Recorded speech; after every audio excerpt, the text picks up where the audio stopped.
What's up everyone, this is SliferKing here, and today you join me for another episode of our City Skylines mod review series. And today we are back in Sliferville, aka Slifer City, to look at the I believe it was the last DLC that they released, and this is the Green DLC. I can't remember its exact name. Green City might have been. So this actually introduces quite a lot of new features. It doesn't actually introduce like roads or anything like that. It doesn't introduce that, but it introduces a heck of a lot of features. The first off being new zones. So we've looked at industrial specifications with the After Dark DLC, but now we've got some more options. First off, we have the organic and local produce. So this basically turns houses into eco houses. Then we have for IT cluster, and for commercial we have self-sufficient buildings. Now I'm not gonna put these down, all of them, because they do, if you have a big city it will, and if you apply it to all of them it will pretty much destroy it.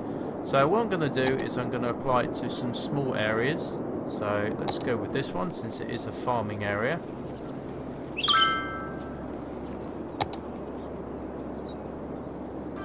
Okay, would actually help if I put the right one down. So let's go back. Let's go commercial.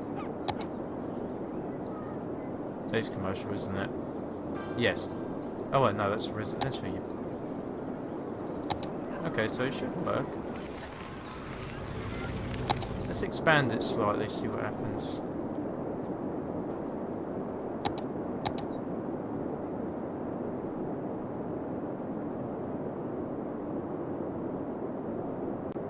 So now they've expanded it, a couple of buildings are now starting to disappear. So these will be replaced with eco buildings.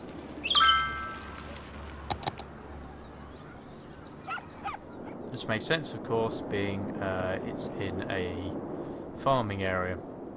Makes sense.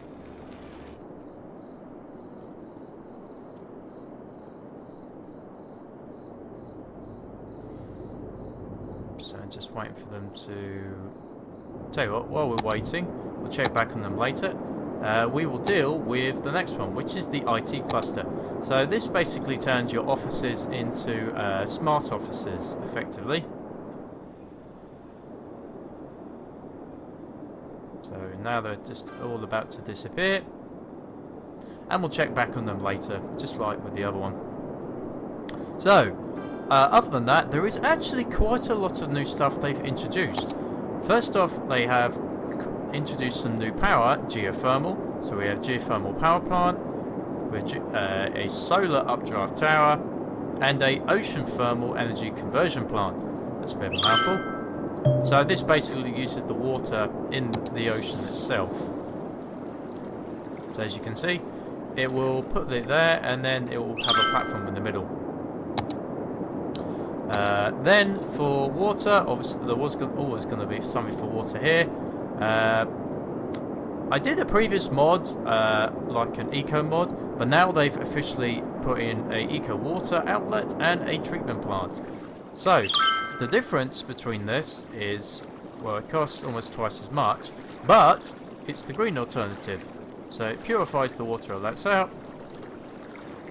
Pollution is reduced, but not completely gone. However, this one clears it completely. So let's put it there and see the difference. Of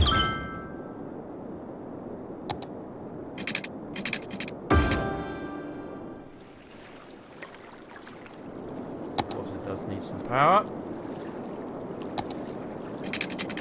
There we go.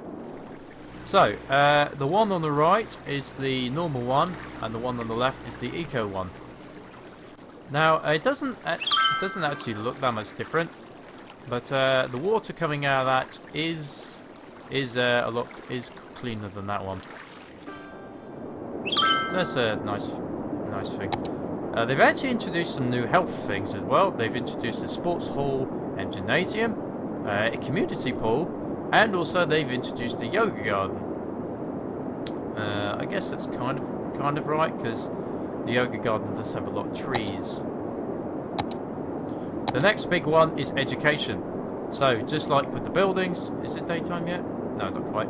Just like with the buildings, they do have some economic versions, so eco-friendly versions. So they have the community school, Institute of Creative Arts, and also they have Modern Technology Institute. So these are basically the alternatives to the high school, the elementary school, and the university. For transport, they have some different fuels. So they have biofuel buses. So if you want to make your buses more environmentally friendly, it's a little bit more expensive, but pollution will be reduced quite a bit. In fact, noise pollution is less as well. I don't believe the other ones have. I believe there is only one other. International Airport. No, okay. So that's the only one for transport. But yeah, biofuel. That can actually come in handy. In fact, where is the bus depots? In fact, I'm actually going to put that down. Because I do like the idea of a bus depot. There's the bus depot, isn't it? Yes. Smaller as well. That's nice.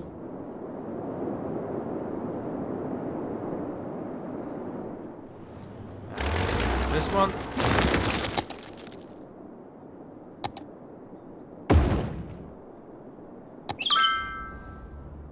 So there we go. Right now, so the buses should eventually be replaced with biofuel buses. Yep, there it goes.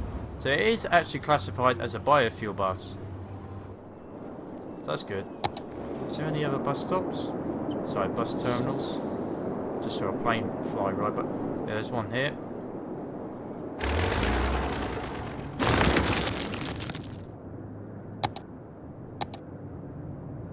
Ah, okay.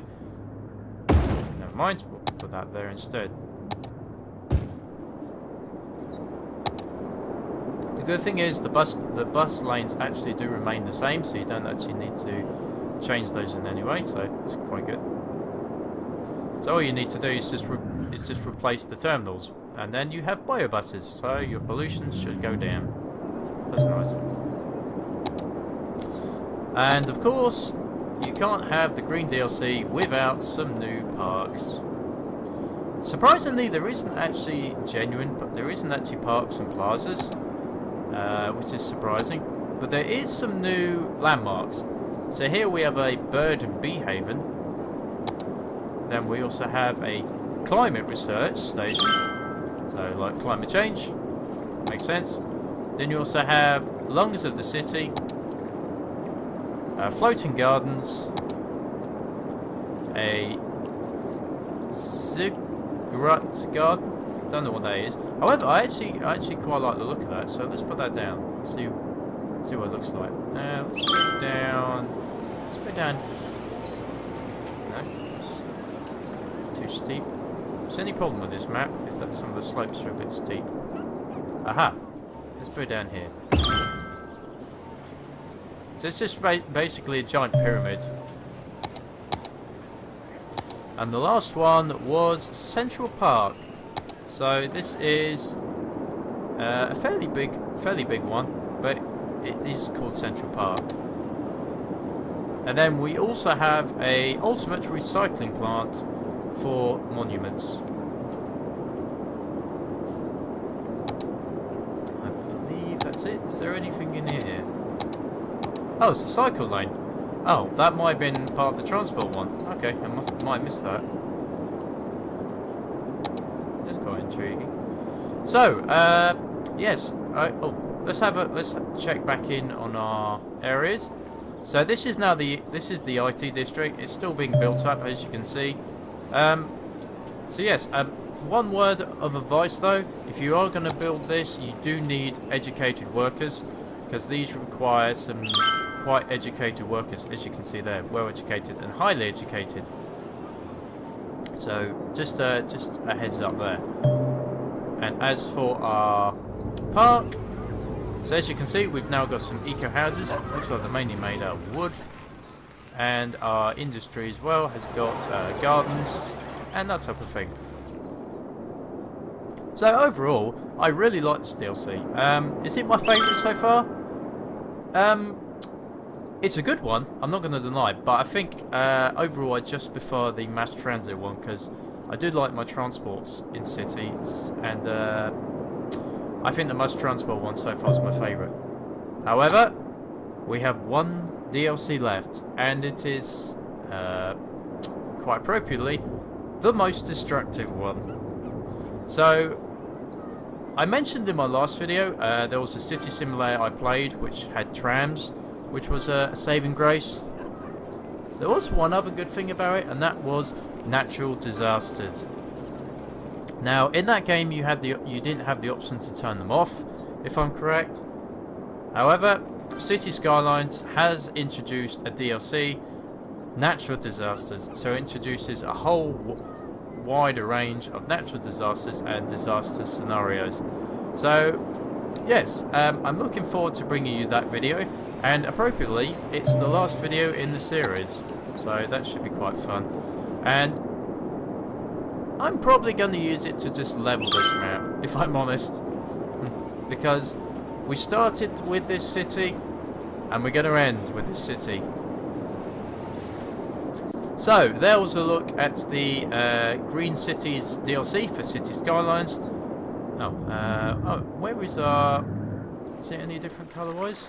No, it is the same. Okay. So, there is a look at the Green Cities DLC for City Skylines.